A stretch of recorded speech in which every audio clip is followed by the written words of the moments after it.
My name is Sherry Guess, and this is the Heavily Meddled Podcast. On this podcast, I interview patients, medical professionals, and industry insiders, having important discussions regarding the all too commonly experienced but lesser identified symptoms of hypersensitivity to metals contained in implanted medical and dental hardware. These metals often cause a variety of dysfunctional immune responses, chronic pain, and other syndromes that fly under the radar of most patients and physicians. During these interviews, the patients and I discuss ideas for managing symptoms, share personal lifestyle modifications, and talk about how to advocate with and educate providers pre- and post-surgery, along with options found for implant removal and the how-to of adverse event reporting. This podcast does not give medical advice. From time to time, I may interview medical professionals that render personal opinions you can use to follow up with your individual provider. Let's roll. Hello, metalheads, and welcome to the jungle. Thank you for coming back to this edition of the Heavily Meddled Podcast. Today, we have our guest, Barry Walsh, on with us, who is joining us from New York City. He was introduced to me by a friend of the show, Dr. Scott Schroeder, who has been working with Barry and helping him through his metal allergy nightmare. And so I'm excited to welcome him on to tell us his story with metal hypersensitivity and also with gadolinium toxicity, strangely enough. Welcome, Barry. Thank you for coming on today. Thank you very much, Harry. Very nice to meet you. God nice bless. to meet you as well. Tell us a little bit about your background before we get into the nuts and bolts of your story. Where are you from? Where were you raised? What have you accomplished in your life? Who were you before you got sick? I was born and bred in a town just outside Cork City called Blarney, with a Blarney Castle, like where you kiss the stone and get the gift of the gab. That would be Ireland, right? That's it, yeah. And while I grew up in the country, I was educated in one of the best high schools in Ireland on the north side of the Cork City by the Irish Christian Brothers. As a young man, I was very athletic, very good, very involved in track events where I was national champion and represented my country at underage and junior level, and actually was awarded 3 athletic scholarships back in around 87 as a 17-year-old.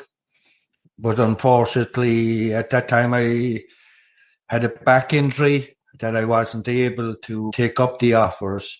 My father worked in construction. He had his own construction company and always worked in construction. Some of my earliest memories, like lifting concrete blocks and working with the characters and great characters in the construction. And at 17, I left home, went to London and spent a couple of years there, which at the time in the early 80s wasn't a great place for Irishmen due to the troubles that were there at the time. So probably at 19, I went back home to Ireland for a year and then came out to New York in 1989, where I was working in construction on the tools and eventually opened my own business. Lived a great life, an interesting life. Had a few close calls even. My first close call, I think I was when I was 14 when I got crushed in an agricultural accident by a tractor. Oof. That was close. That doesn't sound comfortable. No. But each thing I'll tell you now, I think kind of supported me on the Odyssey that I encountered down the road, Sherry. Like, as I say, at 14-year-old, very, very lucky when I went underneath the rear tire of a tractor that travelled up just about to the waist level before I could man operate it, was able to get it off. A year later, on the way to school, I had an incident. We won't go into details on the incident, but resulted in a couple of very badly fractured fingers where I needed steel pins inserted. And at that time then, I had an adverse reaction with the anesthesia and actually flatlined, like where that was the first time. I'd been anointed 4 times in my life. And that was the first time when I was 15 due to Wow. Flatlining. Did you have a near-death experience or you just flatlined? I did. Like I didn't know like for years and years and years, and I only found out there probably in 2019 the full story, because all I know, I went in and when I came out, I remember my chest like was sore, like, and I never asked any questions, but my father would have been a strict man, and when I asked him a couple of days after getting out of the hospital if I could go to a local disco, I was told I could. I knew then it must have been close. But my mother confirmed that, yeah, the bishop actually of Cork at the time was there. Because when she was telling me, she says, "Don't you remember the bishop coming in and saying, 'Welcome back'?" I says, "I don't, Mom." Yeah, he was gone for a while. As the story goes on, you'll see, Sherry, I don't think the man above or the man below wants me, because about 6 months later, as I say, I was over in England at the time, competing for Ireland. I contracted bacterial meningitis, where I was in a coma for 8 days. Unfortunately, 2 lads that were brought in with us that night didn't make it, but I pulled through that. And then, as I say, at 17, and then even, we'll say from 17, 18 on, we like fast cars and fast women. So we had a few. Well, I'm an 80s baby myself. I worked in Hollywood with all those big metal hair bands. So you know all about it in 1987, 88, and 89. I tell my children like they were the best times. And they were. We were coming to do concerts at Meadowlands Arena. I've done a few concerts there at Meadowlands, you know. Is that right? Yeah. Which band was that with, Harry? Which? Oh, I've been through there with a million bands. I think I came through there with Cinderella and Winger and Bullet Boys and REO Speedwagon and Bon Jovi and because I know a friend of mine that I grew up with that time was roadie with the Grateful Dead, like for 2 years, and I knew I'd been in Meadowlands. But as we came up in the era of if you fell or renting, you were told get up and fall right, get up and dust yourself off.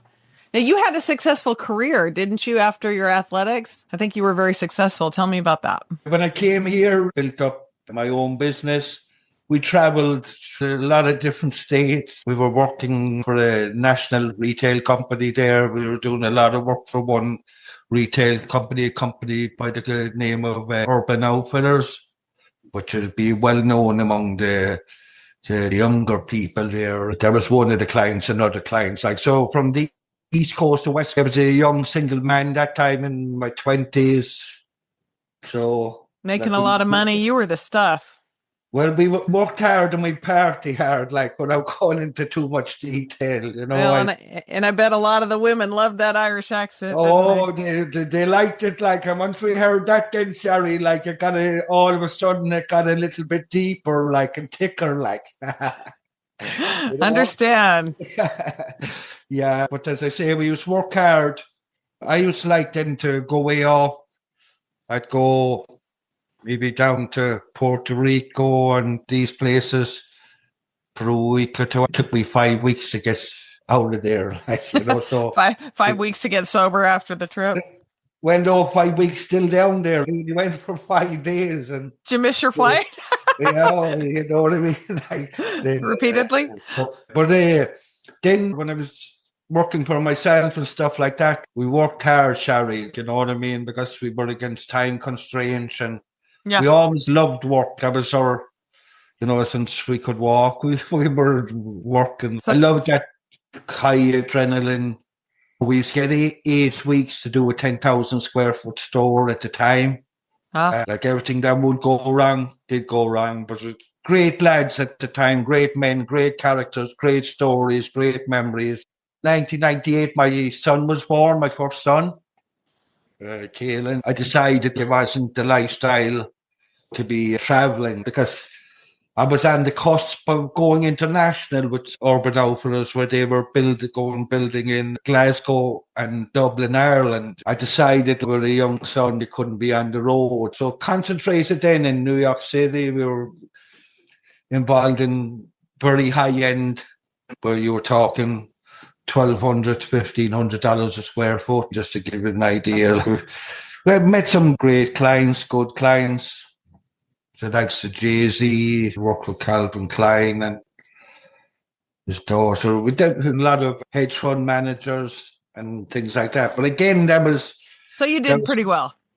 Yeah, it was tough, Sherry. It was tough going, and they're very demanding people. To tell you the truth, early 2000s, then I started saying, if I'm going to put up with this stress and everything, I might as well go away and go developing for myself. Tell me how you got into trouble with metal. We had accumulated properties. We were developing, getting ready to develop close to 20 million at the time. One of the projects I was doing was a 6,000 square foot house. One Friday evening, Friday the 13th. Some people said it was unlucky. I said it was lucky if you saw where I fell from and what I fell onto. There was a nor'easter coming in and we had the roof open because halfway during the project I had decided to change and put in an elevator rather than the stairs because to 6 of one, half a dozen cost-wise, and I had the roof open so I wanted to cover it, and the roof was a cedar shake. We were so used to construction, we were like cats on roofs and no fear, but that was the problem where I went up on the roof, all kinds of equipment, teleporters, everything there, and they were too slow. I could see it. It was a lakeside on a lake, the property.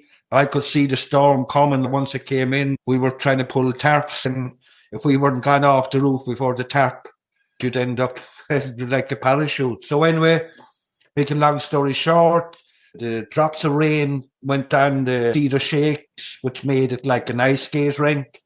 And before I knew it, I was down on the ground looking up what happened. How far a fall was that? It was over 40 feet. Oh, my. Yeah. And you live to tell about it. I kind of fell into a trench. I was so lucky, Sherry, in the sense that either side there was rock so hard, like, and I had dug a trench to bring in because I had sunk a well and I was bringing in the water service. And that saved me as well because I had backfilled the water pipe with about 2 foot of sand. So I fell down into the trench and landed on the 2 foot of sand. There was a few things in my favour, but the first thing I remember was standing up. I never lost consciousness. I got a bad nick on the side of the trench on the way down, and I see clots coming out of me the size of baseballs. Like the lads were panicking and everything. I says, "Will you ever stop screaming? I could call a doctor." There was a lot of blood coming. I was very lucky. A Latino lad, Ramos, that was with me for years and years because I was trying to climb out of the trench, and he had, I remember it clear like as if it was yesterday, even though it was 18 years, where he says, no jefe. He came in to keep me down there. So anyway, they airlifted me to the nearest trauma centre because I wasn't considered stable enough to move by ambulance. So they brought in a helicopter, and that itself was funny. I was talking away to the nurse. Of course, I was in shock, Sherry, you know. I'll always remember as I was coming down on the LZ, the landing zone, and I noticed this clergyman. So I got a small bit nervous, and I said to the nurse, I thought you told me I was all right. Yeah, here's the angel of death, and you told me I was going to be fine. Yeah. She said, no, it's standard when they come in, wherever. And the funny thing about it, Sherry, he was giving me the blessing, and I noticed he wasn't Catholic by his collar. He was either Presbyterian or whatever. So I says to him, sorry, Father, I says, but I'm Catholic. You know, thinking I could make a difference. Yeah. And I'll always remember him chuckling. He says, don't worry. He says, we're all God's children. And so I was in there anyway, maybe for a half an hour. And the next thing then, Sherry, the shock wore off. And I just remember going ballistic. And maybe for 30 seconds, I went ballistic then. And the next thing, whatever they administered. So I was placed in an induced coma, I think, for 5 days. 6 days. When I woke up after the first surgery, oh man, I felt great. And what were these surgeries? Did you receive metal implants during these surgeries? And what were the surgeries? Yes. Like, so what were the injuries? There was multiple fractures all over the body, hands, face, but probably the most serious were fractures of the spine. Okay. I never asked too much at the time, Shari, and I wasn't told. I only found out 2 months ago, because I tried to get the post-op report for years and years and years to identify the implants. That was the first time I found out I was in an induced coma. You were just happy to be alive, so you didn't ask a lot of questions. Exactly, like, you know what I mean? I was just, less than 1 in 10 people, according to OSHA, survives a fall, like, of Sure. My 4-year-old niece just fell out of a 2-story window about 2 weeks ago, and they had to life flight her, and she's lucky to be alive, and she's 4 years old. Yeah, and the probably what saved her that she was so young, like that she didn't offer resistance. That's what happens a lot. Or we say older people, they try to fend off themselves. It's like in a car. You're going to be able to save yourself from a 40-foot fall. Yeah. But it's amazing the way the brain thing was. Even before I put down it registered, oh man, you're after making a big, big boo-boo here. Yeah, it's funny how that happens. I've read stories of people that were skydiving, jumping out of planes that have hit the ground without their chute opening and they've lived. How does that even happen? Because when I went up to see the site after, see copper gutters that came down. So as I was falling, I was going down on my back, but I turned midair and obviously grabbed the gutter. And that helped as well to slow the fall down. But that's what I'm saying. It's amazing. Well, glad you're here.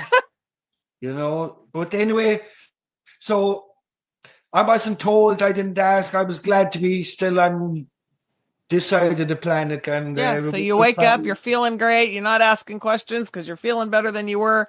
When did you start having trouble? About 4 weeks after the surgery, I got up one morning and couldn't breathe, was struggling to breathe. I think I was back on my job sites within 3 weeks because, again, I was never told the severity. I got up one morning and couldn't breathe. They found that the hardware had loosened, which I now know is a sign that the body is rejecting it. Sure. You know what I mean? But I wasn't told that at the time. Then I went in for revision surgery. When I woke up, after the revision surgery, Charlie, for a man that had gone in for multiple procedures since I was 14 years old, this time, the minute I woke up, I was never so sick in my life. And for weeks after, I was so sick. What symptoms did you have? An awful lot was sickness. Pure and utter. Flu-like symptoms. An awful lot of nausea. I lost the use of the right hand. They thought it was carpal tunnel. And all this was fine after the first one. And just a general feeling of malaise, you know what I mean? Mm-hmm. And I kind of put it down that they done a bit more loosening this time around. Because the first time I had only a single rod, I believe. Where they put in the bilateral rods this time. And also then... in the spine. I found out they gave me a bone graft, a fusion kit, which has metal hardware as well. Yes. And once I identified that down the road, I found that was very controversial. There was Senate hearings in 2012 to see how in hell's name did this implant get approved, but they found the manufacturer had paid doctors sums of money to secure reports to get it approved. And that resulted in the company being fined by the Department of Justice at the time and 7 different state attorney generals for fraud. But I didn't know I had that up to last year. Then I had an IV filter, which for years and years I used to be complaining of savage pain in my stomach here and the pain in my vertebrae, and at times that I'd be coughing up blood. Some days it was so bad, Shari, that I'd have to take a knee because you could feel the stabbing sensation. I never knew till 2021 when they was having serious problems with the stomach, and they said, when did you get the IV filter? And I said, I don't have an IV filter, And they said, I actually asked them, what is an IV filter? I didn't know what an IV filter. Yeah, I'm not sure I know what an IV filter is. What's an IV filter?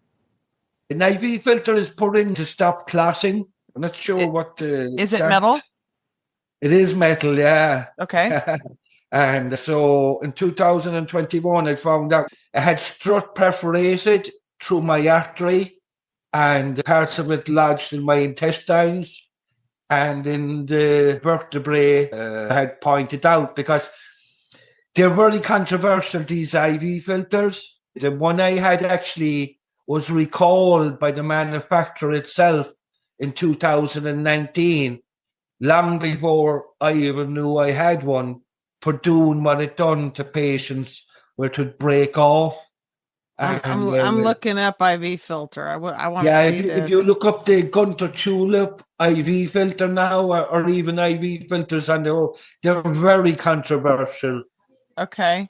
You know, I can see an image of one, but I may have to look that up later. Yeah, because even when I got the one out, I compared it to the one they show in the brochure, there's only half of it there. Where's the other half of it? We're obviously disintegrated into the body. Crazy.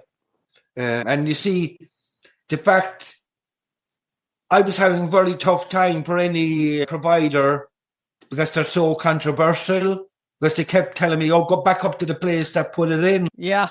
Doctors like to pass the buck like that. They don't want to mess with anybody else's work. God bless the man that did, in fairness, because he said to me, I'm not taking it out in December 2021. And I said, why not? He says, you'll bleed out. He says, by the time I would be able to get to you, you'll be dead. So how did you get to the point from your accident, your IV filter, to figure out that you had a metal allergy? Tell me how that went.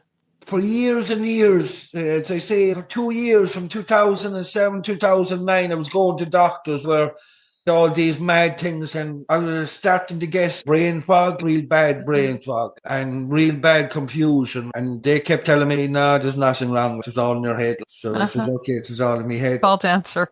You know, and then I started going to a psychiatrist where I was given $400 an hour at the time. They said, it's not in your head, the pain is real. I had medical doctor saying there's nothing wrong with you, and the psychiatrist was saying, no, there's nothing wrong with you. So I was whatever, but at the same time, I was getting worse and worse. I started noticing probably the first things that started going in that 2-year period. First things was my groin went numb. Then I started having serious neck pain. I was kind of putting down to the neck pain from the times we were driving fast cars and driving. Yeah, it's like whack-a-mole. You wake up with a pain here, and then the next day it's here, and the next day it's here, and the next day it's here, and the next day it's your knee. You know, I was getting nowhere, Sherry. The next thing, the toenails started rotting off my feet, like, and turning yellow. Mm-hmm. And subsequently, down through the years, then I see a thing called yellow nail syndrome, which they believe may be caused from titanium poisoning.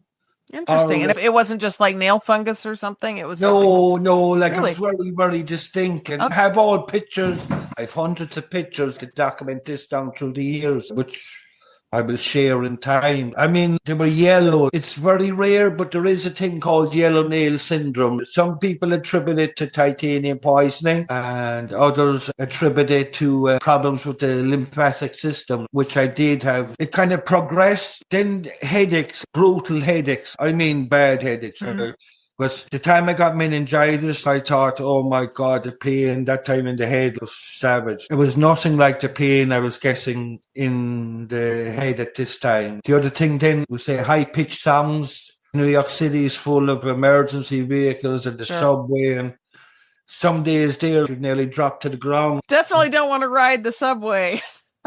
you know, and ringing in the ears was bad, and I was in and out to hospitals and even to the PCP, and they were saying, yeah, you more or less. And so I stopped going to doctors for a while and kind of lived with this, which was probably a mistake, but you know what I mean, I was still working my own business at the time, or trying to after the fall. And then I noticed another big thing. I used to love to read, Sherry. I'd read a book. I'd read, 15, 20 books a year at least. And if I picked up a good book, I wouldn't let it down till I finished it in 3 or 4 days. But I'd pick up books and try to read, and I wouldn't even get through a chapter. Then I started noticing that I was forgetting things. Business, there was a lot of paperwork and stuff that normally I would be able to do 1, 2, 3, and I was finding that unreal. And the next thing then I started noticing that I was I'd get lost on roads that I knew like the back of my hand, or I might drive. So you have all these symptoms. What led you to metal allergy? Well, there's actually, I love coaching young kids' teams, and I was coaching my son's soccer team, and we came in a Sunday, and I just love watching that show, 60 Minutes. And I came in kind of in the middle of it, and I looked and I said, what's going on there? But I saw images of the body ravaged. I haven't been able to find it, and I'm going to try to find the show, because it was about medical implants, and the segment out in California, I think. But they were, I think, after exposing an insurance scam where they were using counterfeit medical implants, but it's basically the same thing. They had shed metal ions into the patient's bodies. And as I was listening to this, I was saying there's a lot, I can relate to a lot of this. And this was when my son was about 12. So this would have been 2011 or 12. So I mentioned it to my PCP. Would this be? No. At that time, when you looked up on the internet or anything, there was nothing. So I kept getting sicker and sicker and sicker. Then I started getting really bad sweats, especially at night. I'd wake up in the morning, like in the bedclothes would be soaked. Yeah. And then electric shocks, real bad. I mean, serious, where I'd wake and you'd be jerking and also then it started to affect my social life, and that, even though I was always kind of quite a little bit of an introvert, but after that I got very introverted, because it was embarrassing that where you could be sitting and you start jerking. Did you have seizures or the like tonic-clonic type movements? Oh yeah, I progressed then onto seizures where you collapse up and tighten up and real bad. And I think actually Dr. Scott one day during a Zoom call was able to get one of these episodes on film. I'm curious how you got to Dr. Scott. So you're having all the symptoms, you walk in on the TV show. How did you finally make the connection? As I say, we were always messing about, even as young lads, fixing engines and fixing this and fixing that, and even problems on jobs. I was very good to kind of diagnose this. And I was doing I was reading and seeing more articles. And I actually strapped a bit of nickel to my wrist one time and saw that I broke out. And then found out the lymphatic system is another major issue. So I started applying iodine, which is the old school way of telling you if you have an issue. If you have an issue with your lymphatic system, the old way of diagnosing it would they place iodine, an iodine patch test. And if the iodine disappeared after 24 hours, you might have an issue. But I found when I put the iodine on my body, it'd be gone within an hour. So I kept trying to tell these doctors and everything, and no good. Did you know in that show Grey's Anatomy, that the last 2 years in storyline? I've heard. I haven't seen those episodes. I probably need to watch them. In pure Hollywood. Thank you, Grey's Anatomy. Believe it or not, I think in 2014, did you ever hear of the show House? Dr. House. Yeah. He done an episode on this as well, where the screenwriter's cousin had gotten this and he was so mad, they done an episode on it. I think a lot of people are suffering with it and just don't know. And being misdiagnosed. So I don't know how I became aware of the show on Netflix, The Bleeding Edge. And watched that and traced through social media Dr. Tower. Actually, reading some of his case reports were very beneficial to me, because he hit me with morphine and give me oxys and perks and everything, so you might as well be taking Smarties. Yeah. But I read in one case of Dr. Tower that it was so bad that he had to encapsulate the patient in ice. And a funny story, because even that time then, I always loved the sun, and I would tan just by looking at the sun. But then I couldn't stand the sun or anything. But I remember one day I was out sitting on the balcony and I was getting the insomnia bad. I was getting real bad insomnia. I'd say for 9 months straight. Every night, maybe an hour to get sleep. And I was thinking I'm going to break down. And I couldn't tell people because they had said to me my problems were that I was suffering mental health illness. So While I was going through, I couldn't tell him that. And I had believed him for years and had been on antidepressants and everything. Solved, you did all the pain management stuff, you did the psychiatric stuff. How did you find Dr. Scott Schroeder? How did you get a diagnosis? It was actually Frances Scott. Okay. I traced her through social media. Yes. Frances is a friend of the show. Hi, Frances. Yeah. So Frances told me what she was going through and told me stuff I know well that she didn't or couldn't tell anyone. Then she called me one day, she says, talk to Dr. Scott. That's when then it started to build steam, because I had been going to a hospital. I had seen this neurosurgeon in 2020, explained my symptoms and had presented case reports and documentation to back up my claims that I believed that it was metallosis. And he says, I've only seen it once in my 30-odd year career, and I believe after studying that you do have it. He had only one patient. So kind of with COVID and everything, then the next thing I stuck with him, but I was getting nowhere. And then Medtronic got involved, saying, there's no nickel in his implants. Let me stop you for just a second, because at one point, I think Dr. Schroeder told me you were actually living in your car. Is that accurate? I ended up from living in a multi-million-dollar home that I still have, because from 2018, I had to give up $150,000 a year plus benefit job because I was so sick. Then on top of that, I had people in my community that, for reasons we won't go into, jump on the bandwagon, because I would be a controversial person that if I saw wrong, Sherry, I couldn't turn. And I, with one of the main organisations here in the Irish community, I had seen wrong and I wanted to expose it. So it was suiting them to say, this guy is nuts. What he's saying about this particular coach is not right. And then I went to a Catholic priest and he done the same to me, because you couldn't make it up, Sherry. So between the jigs and the reels, I ended up living in my car for 2 years. In New York City? In New York City. Wow. And I'm damn glad to have it, you know. All the while, then members of my community doing their level best to say, he's a drug addict, he's on heroin, he's on opiates, he walked out on his children. And that's when my children suffer deeply. And that's the other thing, that it's just not us patients. It destroys families. It destroyed my family. Sure. I had court orders taken against me where I couldn't go near or contact my children or go within 500 feet of them, like, you know. Definitely real fallout.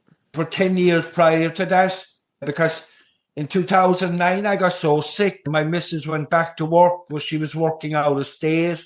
So from 2009, 2010 through 2019, I raised the 4 kids while I was, from 2010, I was working full time and raising the kids, because the missus at the time was out of state 4 times a week and things. So it was very, very tough on the kids, because one morning they went to school, Sherry, and I was lying in bed asleep. The next thing I knew, about 10 members of the local Yonkers police force inside my house, like stormtroopers, handcuffed me and locked me in the psych centre, which I haven't been able to find out why that happened yet. So that was very, very, very tough on them. So anyway, as I say, they locked me in the psych centre, and then the people in the community were going around saying, oh man, this guy is nuts and he's on drugs and he's this and that. So it made it very tough, very, very tough. And even my mother, God rest her soul, who died, and I wasn't even able to go to her funeral.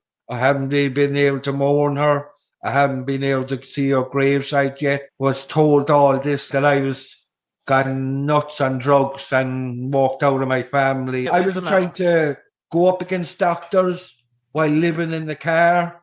That's impossible to do when you're not living in the car. You know what I mean? What made you press on? Where we come from, the north side of Cork City, we're called Norries. And we're thick. We're a Norrie. We're from the north side of Cork City. Some great men came there back here when we fought War of Independence in 1920s from England. That some of the leading men from that time would have been from the north side of Cork City. And there was one man in particular that went to my school, high school and everything, and Terence McSwiney, who was a Lord Mayor of Cork, that was locked up interned for 3 months at the time. Sherry, the only reason I'm telling you this is to give you the mindset of the Norrie, where he went on hunger strike to highlight to the world the injustices being carried out against his beloved Irish people, his beloved Cork people, his beloved Norries, and starved himself to death. But he made a statement, and every day I used to say that statement. I used to say it in school. I say this was the other thing about the great school. We went to the North Monastery that produced some brilliant, brilliant people. That was run by the Irish Christian Brothers, who I loved, and they were tough. They were good people. But he made a statement at the time that it's not those that inflict the most, but those that endure the most will conquer. You know, and when you think about that, they were taking on the most powerful military power in the world at the time, which was the British forces, who had just came off victory in World War One. That statement he made prior to his death proved to be the case when they did gain their independence. So that mindset, I think, and growing up in that environment just drove us on. You know what I mean? Sure. So you connect with Francis Scott. He connects you to Dr. Schroeder. What happens from there?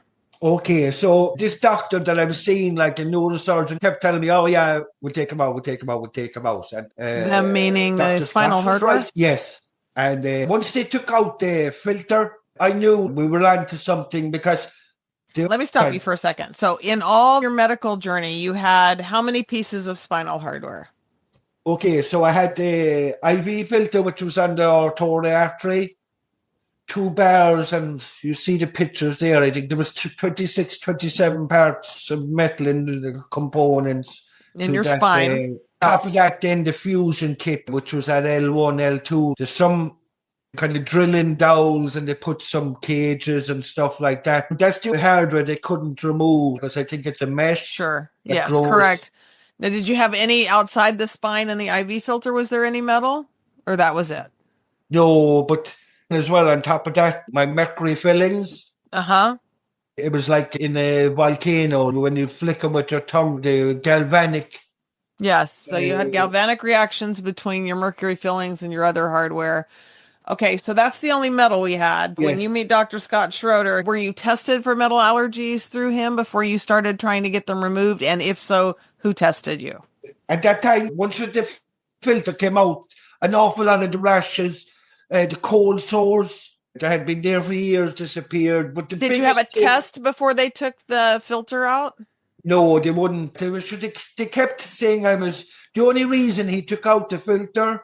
You got to remember now, when I went back up to the hospital that put him in, Sherry, and said to him, look, I presented here before. He put a filter into me and he put implants into me in 2007 and nobody wants to touch it. You see, the longest one on record of the filters to come out, I think, was in Japan, according to the American Vascular Society. I think it was 3,600 days. Now, mine was in there 7,000 days, like, you know what I mean? So nobody wanted to touch it at this stage. Like. So you just went back to the original doctor and said, take it out. Yeah, but you know what they done, Sherry? It's funny, but it's not funny. So I went up to them and it was the doctor I was up to the year before, like my stomach out to here. And I said, I got a filter, an IV filter that's after strut perforating and that's what's causing the thing. And you told me to go on a diet that I was eating too much.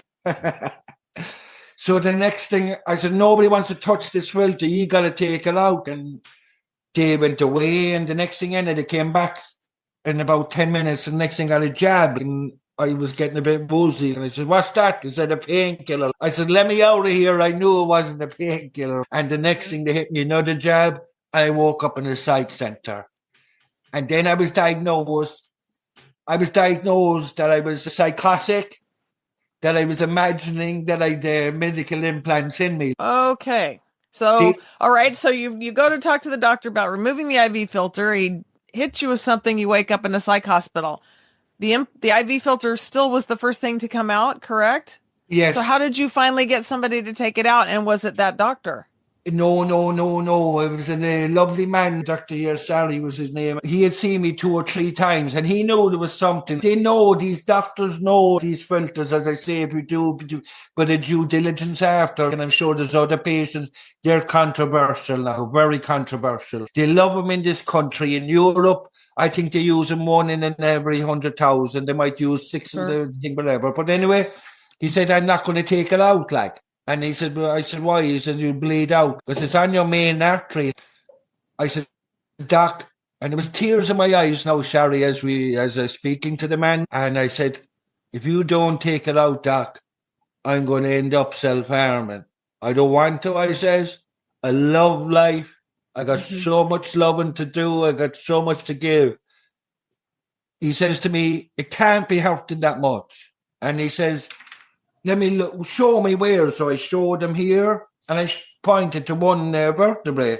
So the next thing, and he went back to this thing. And next thing I heard him saying, oh my God, he says, look at this. So when he blew up the film, he saw that it had migrated into the intestines and it was, you got a framing nailer and shot a nail in through my vertebrae. There was another part of the leg in the vertebrae.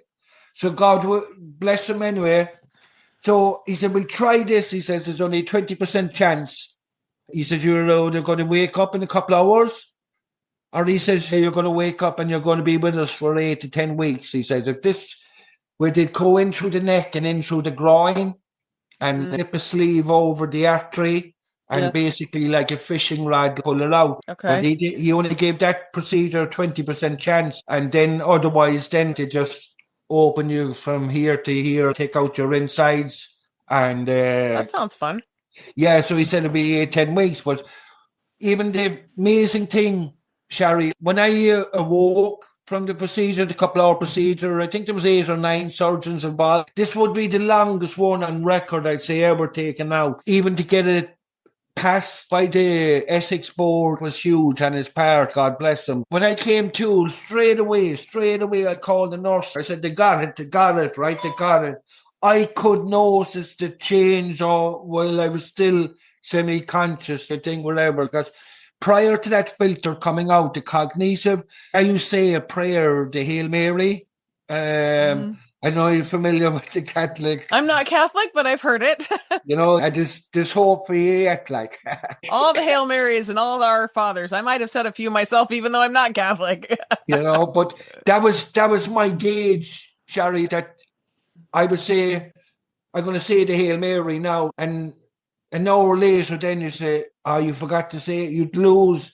You wouldn't have the concentration even to say it, whatever. So you could tell immediately when you woke up, you had the concentration back. Well, within 4 weeks, I could say a decade of the rosary, which was a lot of Hail Marys, like, to put it mildly. I guess, You know? And as I say, whatever. So we knew that right off the bat, I knew like that thing. So that was okay. Then I said, okay. So did you ever go back and tell the doctor that put you on the psych ward that you had it removed?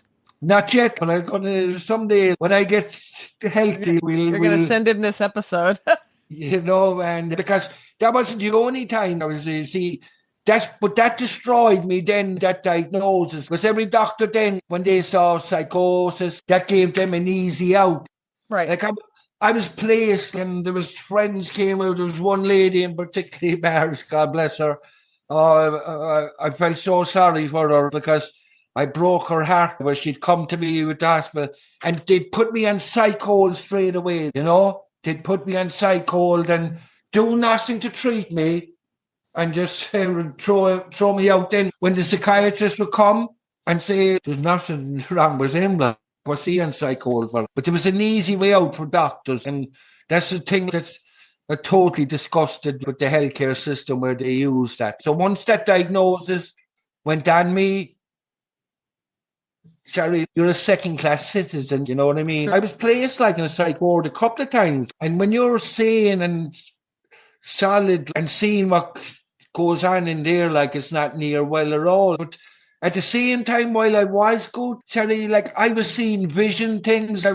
I'd be walking down and I'd walk by a storefront window to see, because I thought I was like the leaning tower of Pisa. I was walking like that. Another time then, just white lines, driving along like the white lines would trigger something like nausea. Coins in my pocket would trigger it. The cell phone would trigger it. The microwave would trigger it, where it would drive the fillings mad. If you walked in and watched TV, the next thing you start getting sick. So it was mad stuff, totally, absolutely mad that you couldn't tell anyone. And now, a word from our sponsor.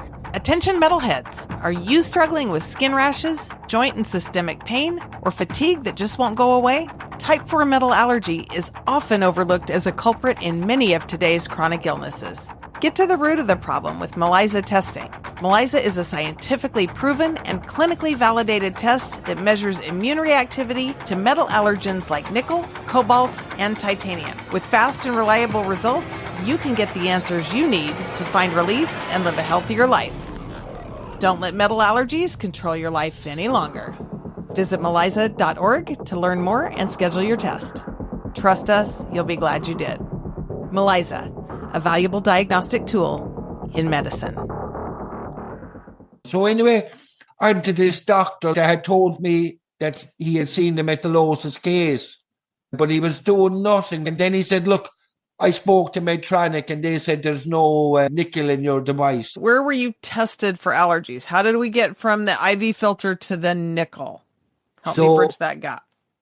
So they were scheduled to take out the spinal hardware. And I believe because after 2-3 years, like a constant on, we had them convinced that it was the spinal hardware, that we were allergic. And how were they convinced? Did you have an allergy test to take? Well, this was very sad in itself, that during a hospital stay, a doctor that spent 3 days researching what I was telling you and all, you got to remember at this stage now that I'd 50 different diagnoses. I have them all here. I'll call you about it later. And she had said, oh, it's his implants.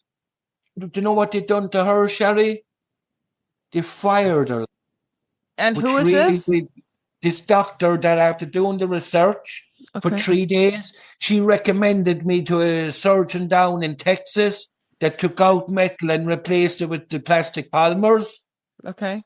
And so then anyway, they said they'd take him out. And the next thing, Medtronic got involved and they said, no, there's no nickel. Take it out. So next thing, they said, okay, do metal patching test.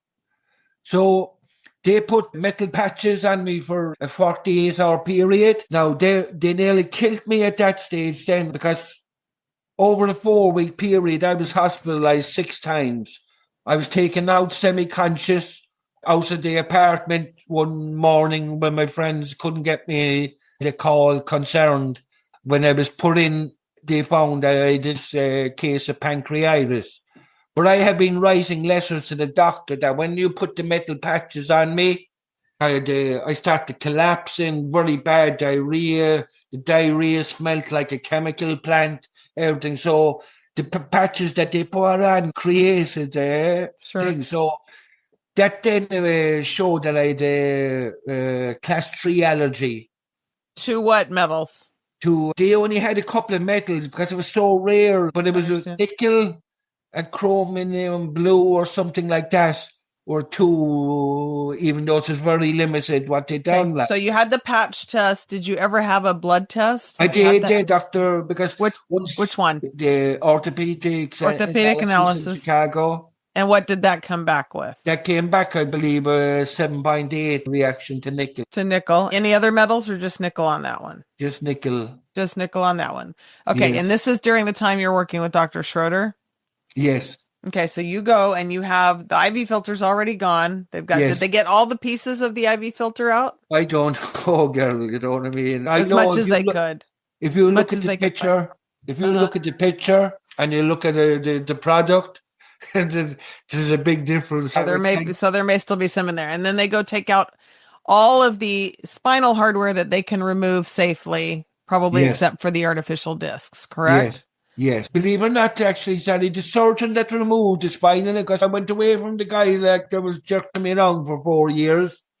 He ended up telling me, you got psychological problems. A friend of mine was having a hip surgery, he was telling the surgeon about my case, and he says, oh my God, he got to get them implants out. He recommended a surgeon at the NYU hospital here in New York, one of the finest in the land. That surgeon, I tried to see him, Sherry, and within 4 weeks, he had the implants out. And what symptoms did you notice resolve when you had those out?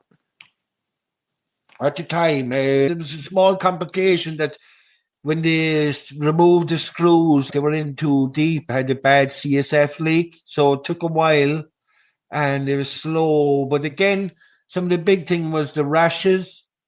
Again, it was the cognitive, irregular bowel movements. Because I was getting very constipated, everything was diarrhea, foul smelling, all this. So once the implants came out, this started all coming good.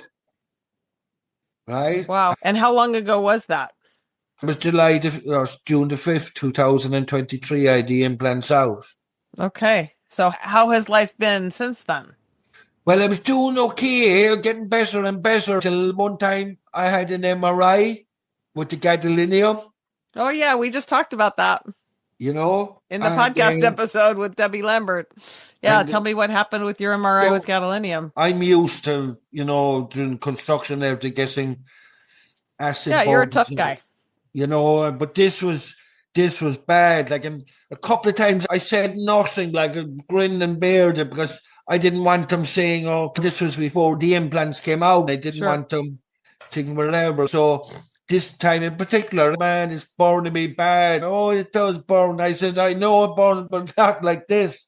Yeah. And at the time as well, then, you see, I was having serious issues with my teeth, where, as insane as this sounds, like the inner core of my teeth turned pure liquid. And we know that the teeth like are pulp, which is tissue. Sure. And we know that's what it attacks, is the tissues. The carcass or the shell was there of the teeth, but the inner core of the teeth. And I was telling dentists and doctors, because I was diagnosed with the periodontal disease and TMJ. And even then, when they took out the metal fillings, the mercury fillings, when they removed, that helped an awful lot. But after getting the gadolinium, I started regressing within days, and I tried to tell them, it doesn't even appear in my medical records now. Still struggling with that. Yeah, and I tried to tell them that my teeth joined together because the inner core had gone just milky and things, whatever. And so they were saying, yeah, right. Now, they were working on my teeth, and they were saving their teeth. But lo and behold, after the gadolinium, the next thing they say, oh, the teeth are too damaged, we have to pause. So I had all my upper teeth removed, and I'm waiting to get all my bottom teeth removed. So then what do you do without teeth? That's what I'm saying, girl. It's a joke. It's just horrible. Because you can't do an implant. No. And even now, there's no bone structure whatsoever. I don't know what's going on there, Shari, but for years I was trying to say that I was losing bone. And I've read, again, patients, especially this fusion bone, is linked to a lot of oral issues, and I mean real bad ones. That's why they had them hearings in 2012 when they found that 5 or 6 patients had suffocated to death on their throat tissue. I did issues with the throat and breathing and swallowing, where I drink water and it was like sometimes the flap, when they sent down the camera, they found the flap wasn't opening right, and to be like a waterboarding incident where you start drowning and thing, whatever. But when they removed the teeth, then the teeth came out together, like joined. Now, Dr. Scott has been working more and more with dentists because they're seeing a correlation. Yes. That when they removed the implants and they were forensically examined like that, they found that they had bent and corroded, fretted, and been releasing metal lines. There's more and more clinical studies coming out, so hopefully we will see some of those. I don't know if you saw this last episode with Debbie. I think you did. Have you seen her book?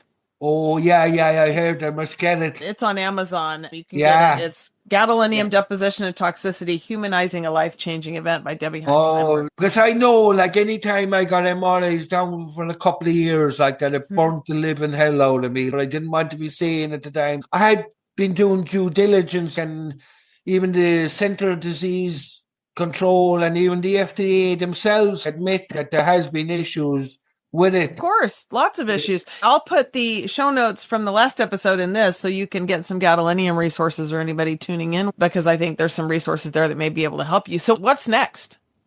Like, I don't know, I feel like, as I say, I have not been as sharp, and I was sharp, as I say, which, you know what I mean? I came here with $600 in my pocket, and by the time I was 30, I was probably a multi-millionaire. By the time I was 40, I was getting ready to develop 20 million. And the next thing I end up sleeping in my car. Yeah. And now... Well, I mean, look at people like Frances Scott, who's a very successful news anchor for many decades. And she ultimately had lost all of that and really struggled just to exist. So exactly. I think she's doing well now. The only reason I brought that up, Shally, is saying that cognitively and everything, I haven't felt so sharp. Sure. But you're not sleeping in your car. Are you back to work? No. The big problem I have, Shari, is you see all the way up the stomach here like a big bulge. You find lumps of tissue. And as I say, like when I do that or do this, yeah, I'm moving every bit of tissue in my body. And so it's caused a lot of fascia damage and other potential illnesses. My treatment center has not acknowledged the root cause came from the implants. My PCP, or so-called PCP, hasn't sent me to a doctor in 7 months. So when I called the doctor that done the operation, Shari, like the one wall of silence, you know what I mean? Yes. Let's call it spade a spade. And I don't know how we'll break that, but we'll break them, because even the doctor that originally done my surgery, he never once told me that I had that fusion kit like bone. And then when I done my due diligence on it, I found you couldn't use it after 14 days after initial fracture, but this guy used it 5 weeks after. But we now know that Medtronic were paying off the doctors and this and that, blah, blah. But when I called him in 2017 to try to get the post-op report, you know what he told me? He says, tell your attorney, call me like. This is the doctor that done the surgery. And most people aren't going to have an attorney. Most people are just going to go away and go back to living in their car. But the thing about it, you see, the doctors know that the way the system is rigged, that you find it very hard to get an attorney, because the attorney can't get a doctor to testify against the other doctors, like. Sure. You know, and you think that's probably saved my life, you see, is that a friend of mine, good friend of Robert Kennedy Jr., who I don't know if you know, got a very bad case of mercury poisoning from tuna, and he was very sick. But so they knew to do the chelation. When I talk to doctors and tell them, because when the doctor that done the chelation, the urine test, and found level of cobalt, chromium, 4 or 5 metals, copper, a few more, were through the roof. Cobalt was like 5, whatever. And regular doctors then dismissed them doctors as quacks. But only for the chelation and then other home remedies found great help. 2011, 2012, started taking marijuana, like maybe 3 or 5 grams a week. That was great for the stomach due to the sickness. Because as I say, the stomach, because I had ileus, liver, acute pancreatitis. I had very bad heart palpitations. I had an enlarged heart.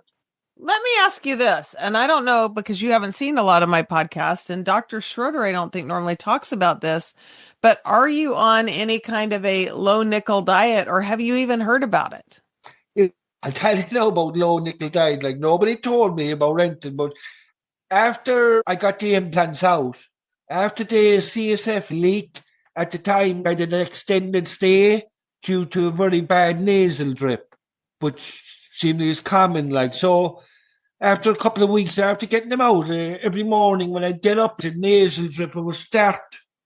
I was talking to Dr. Scott one day. He said, what's your diet like? And I said, I'm eating a lot of spinach and I'm eating a lot of nuts, you know, for their antioxidant value. You're eating a bunch of nickel. I was eating a bunch of nickel. And the next thing, even porridge. I used to love my porridge in the morning. Yeah, a few oats on top of the nickel. And even then, I had found for a long time that aloe vera was very good for me. And the next thing then I started seeing that the rashes would come up, and so like that the aloe vera was loaded with nickel. And I believe that was the cause of the tumours. They found tumours as big as 4 centimetres in my head on 3 different occasions, which I believe, after reading other case reports and other medical journal articles, that was caused by nickel overload. That used caused the brain to swell, which again was all nickel, because I used to wear a lot of jewellery. I used to wear earrings, bracelet, ring, necklace, and that was an 80s thing. Gotta wear the jewelry. Yeah, and it was grand. I never had a problem, thing, whatever. And then I started noticing the discharge out of my ear. Then I felt the necklace was like a guillotine. Then I found that the ring, and it was all good gold and stuff, but it was still reacting. Sure. They would swell. So I stopped wearing that. And then another huge thing now I know, of course, it was nickel. I would say my jeans button or pants button or belt buckle, I would tear myself red raw with a rash, which we know. And then they told me at the time, oh, that's a nickel rash, and gave me creams for it. So did you adjust your diet? Oh, I did, and I made a huge difference. Very beneficial, even while I was doing chelation and everything. A couple of things that I found very beneficial was ginger. I done a bit of due diligence. Chinese, God bless them, for centuries had been using the likes of ginger, turmeric, cilantro, organa. I'm surprised you can take cilantro. I can't do cilantro. A lot of people with nickel allergy can't do cilantro very well. Yeah, but what I was doing with it was cutting it up and put it into a gallon of water to infuse it in the water and drinking the water. I found by urine, because I used to be getting very dehydrated and very dark urine and everything, that started to help that. And because when the chelation guy, when he done his testing, he says, you're lucky, man. He says, because I was experiencing, at this stage, I was so sick of major organ shutdown. And he found that 40% use of the kidneys, 40% the intestines, and zero function in the liver. Are you doing anything now for detox? I know for me, and I've heard with other people that have implants, that chelation is not necessarily a good thing because it pulls from the metal implants that are still implanted in the body. So I'm still looking for a thing to do for safe detox for me. In my experience, once the guy that knows, once they can identify the metal, he couldn't identify the metals at the time, right? But he knew based on the symptoms and everything he was seeing. Yeah, because even that time, my feet were so sore, breaking out, bleeding, everything, and there was black spots in them. And he said, that's pure metal, he said, because you've something like 1,200, you have a massive amount of sweat glands in your feet. And I remember even putting the ginger on them, and where black that I used to be scrubbing to get away for years, the minute I put ginger on them, it just dissolved and it came up. I said, what the hell? But with the chelation, once the guy knows, and they can give you, everything is natural, but they can give natural supplements to make the body to excrete it through the urine and the poop. And of course, we're not making medical claims. That's just a no. We're just sharing personal experience. Exactly. So nobody can medical. No. Go to your doctor. Talk this over with your doctor. See your doctor. See your medical professionals. We're just discussing personal experience here, but not medical advice. Not medical in no way. Another thing that I found huge, because I used to be burning up, even in the minus 20 degrees, Sherry, here in New York, upstate New York, where I went for a while. If I turned the heat up to 66 degrees, I would have to strip, whatever. It was that was cool in the 80s, but probably not so much. No. But where I found it was very beneficial was because, again, knowing that vinegar is a great neutralizer of acids.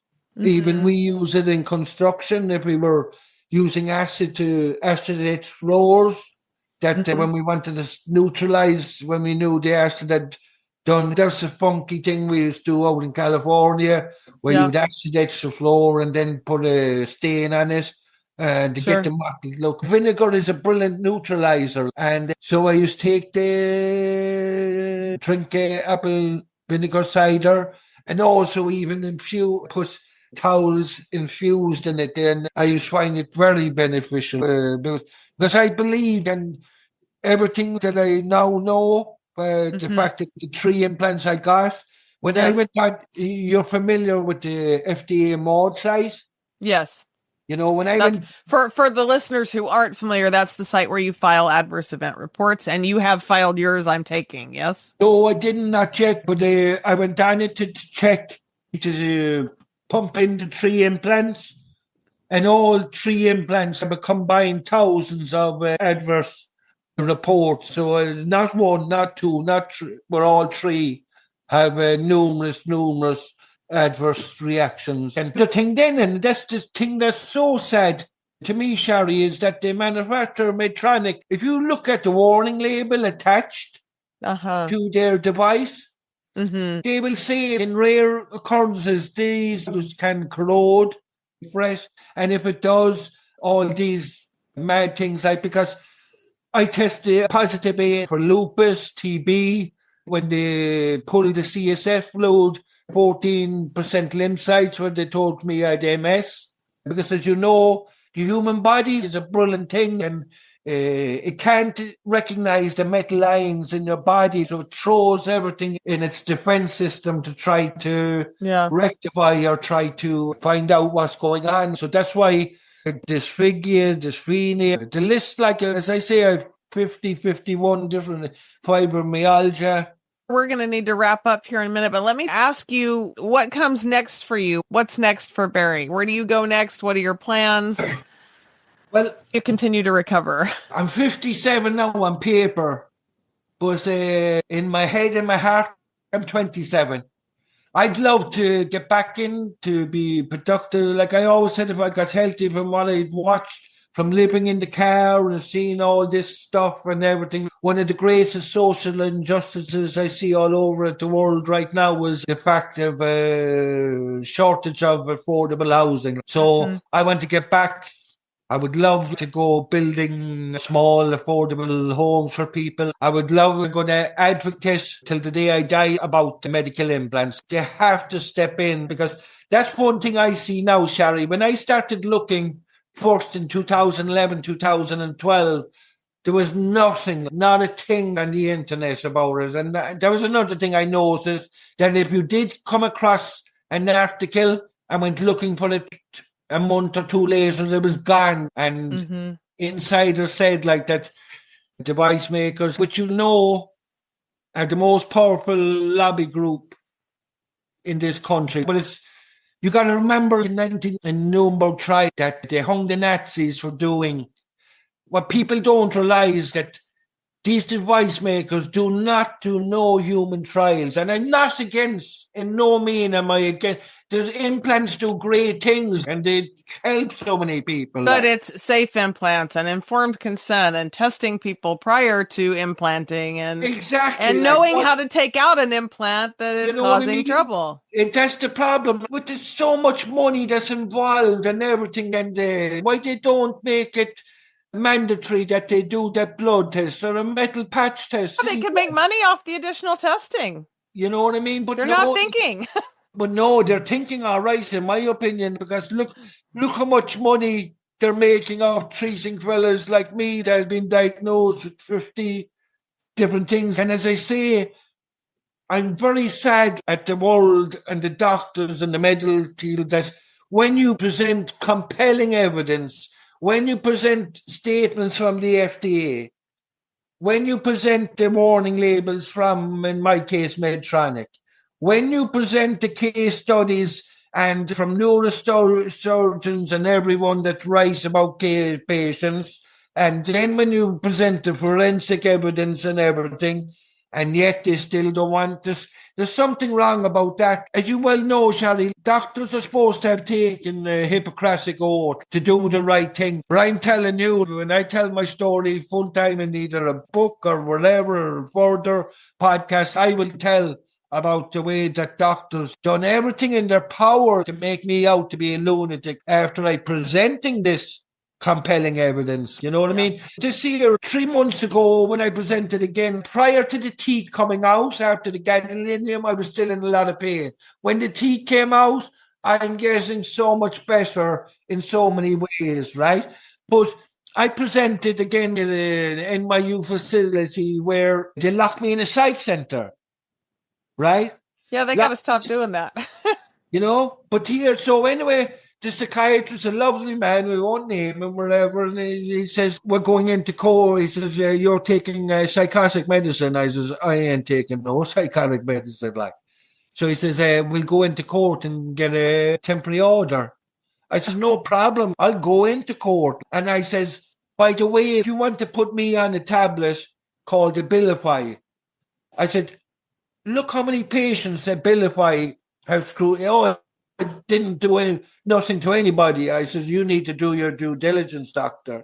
And then I said to him, I'm telling doctors about the gadolinium. And I said, I'm diagnosed with metal allergies and hypersensitive to metals because at times, as I say, the phone would trigger it. I was so hypersensitive that if I sat down in garden furniture, within 30 seconds, my throat would start closing up. Do you know when you get a bacon and egg sandwich wrapped in tin foil? Oh, yeah. You get some tin foil in your mouth. Yeah. I would taste the tin foil in my mouth like within seconds. And for the people that are just tuning in that don't know about galvanic reactions, there's a current between dissimilar metals in the body. So you can have not only the tasting and the skin effects, but you can have the shock effects and the electric effects due to the current running through your body. So there's a whole host of things that normal people never get to experience that might make them think we're all crazy. Then when I told that doctor about the gadolinium, and I said, that is a rare earth, like that is... He said, it is not. I says, do your due diligence. So next day he came in and he says, wow, you were right. And I said, okay, let's go to court. He said, we're not going to court. He says, you're discharged. Mm-hmm. You know what I mean? But he didn't put in his note. So they locked me in a psych center and then get out you, like.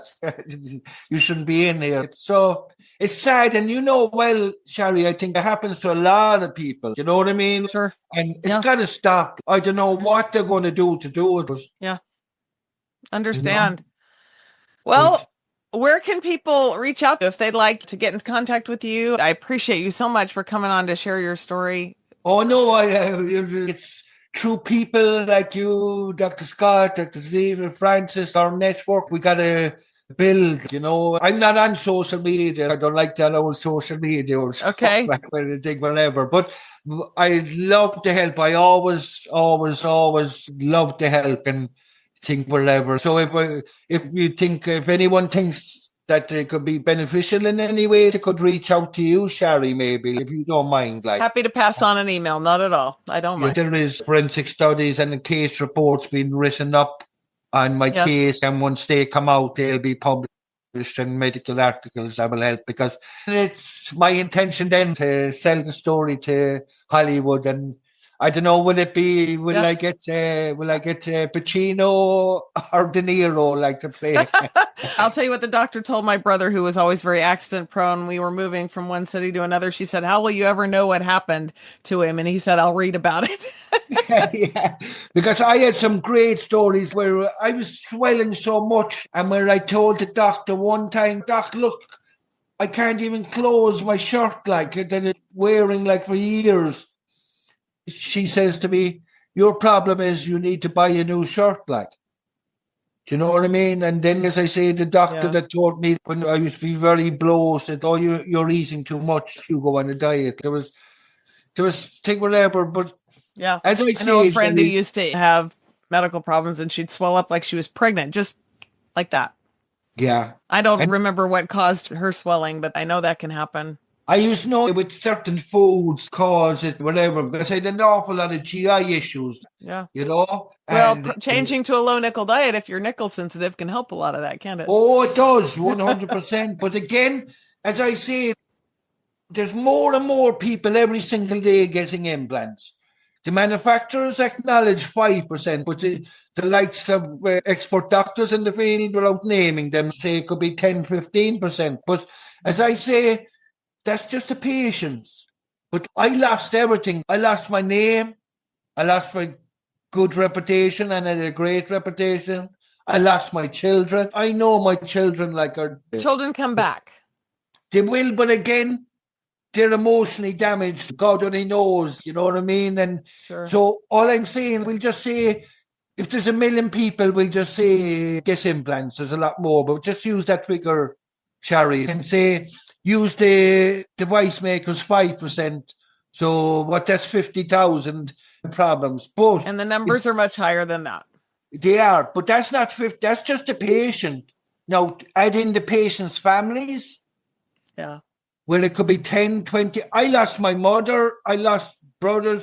I haven't spoken to my family in years because they were told that I was a lunatic. I lost everything, Shari, everything. But, the only ones I'm worried about is my children. In time, I will get back my good name and good reputation. And because, as I say, that is my goal going forward, to educate. Because, as I say, there's a reason they hung the Nazis in 1946 for putting metal into patients, their concentration internees, and see how they'd react. And then knowing that in this country and in Europe and places that they're allowed to do this without any human trial. It's got to stop. There's got to be something like. And as I say, I'm not anti-implant. I'm not anti-whatever, but I'm just on about doing the right thing. And a small test to see if you're allergic or thing, whatever, yes. So. Well, let's end on that note. Thank you, Barry, for coming on and sharing your story. My heart just goes out to you and everything you've been through. And I'm sure that you've struck a chord with my followers, and we'll do our best to get your story out there. And I hope things continue to improve for you. And I'm so glad you found Dr. Scott and Francis Scott and such a good team who are doing great to help get you better. Thank you for being part of our movement to tell the medical community, you're going to like my 80s throwback, that we're not going to take it anymore. Thank you for tuning in today. Please don't forget to follow me on social media and to like, share, and subscribe. My primary mission is reaching out to others who may be suffering from hypersensitivity reactions to metal implants and pointing them to resources that can assist with hope, help, and healing. If you know someone that suffers from a chronic illness, you might ask if they have any implanted metal hardware, and if they've ever had a reaction to jewelry or metals of any kind. Might not even be on their radar. Visit us at heavilymetal.com, where you can find images and documentation relating to our show today, as well as a number of valuable resources and links to assist you on your own personal healing journey. Until next time, keep on rocking.